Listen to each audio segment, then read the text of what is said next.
And right. how Well, this is 1956. Britain still filled with the feeling of having been one of the great victors of the Second World War, of being a world power, of being an empire. The Prime Minister, Anthony Eden, believes that he needs to show that he's as great a man as Winston Churchill, whom he has succeeded. It scans the world, as modern politicians have done ever since, looking for a Hitler whom he can take on. Finds as a substitute for Hitler Gamal Abdel Nasser, the president of Egypt. Over a pretext, a rather inadequate one, invades Egypt, pretending not to be doing so at the time. There's a dirty deal done with Israel and France to pretend to be doing something else. And then finds that the action is disapproved of by the United States, and that if he doesn't call it off, the country will go bankrupt. And so... This country.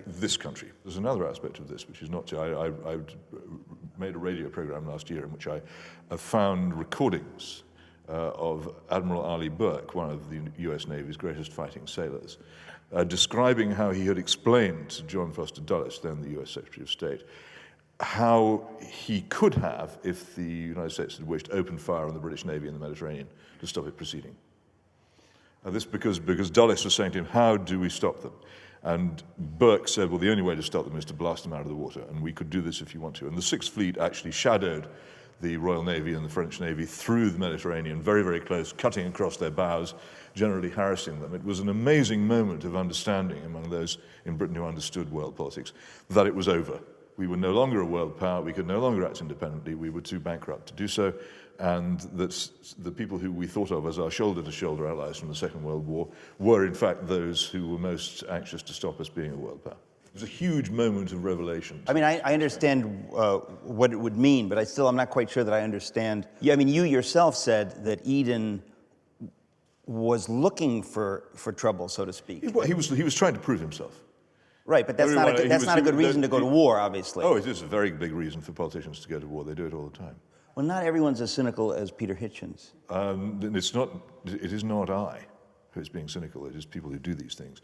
Those who observe them and do not see what's going on out of sentimental reasons are foolish. I am simply telling the truth. This is how history happens. Vanity is a very, very strong feature in the making of major diplomatic mistakes. But what would Eden have said was the case to go against Nasser? Well, he had convinced himself that Nasser was such a threat that he compared Nasser directly to Hitler. Wow. I mean, I was always on the impression that Nasser was the best thing that happened to the Middle East. George W. Bush compared Saddam Hussein to Hitler. Comparisons obviously ludicrous, but these comparisons are made by modern politicians all the time. Yeah. I think there's even currently Hillary Clinton recently compared Vladimir Putin to Hitler.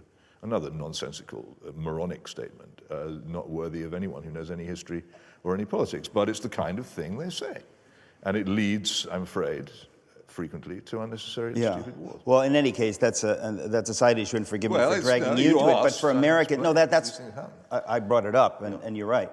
But just because for Americans, and I'm an American, we're not as familiar with the Suez Crisis, and so it's interesting to hear you played a very big part in it. Well, this is, yeah.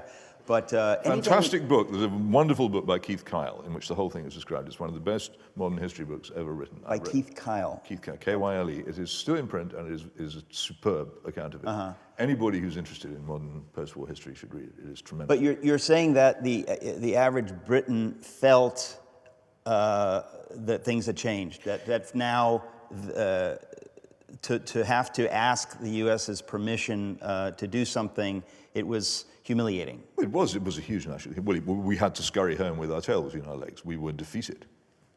We had to abandon the operation. The whole thing was a failure, and worse than a failure. We were both pretty obviously bankrupt and also publicly humiliated and defeated on the world stage.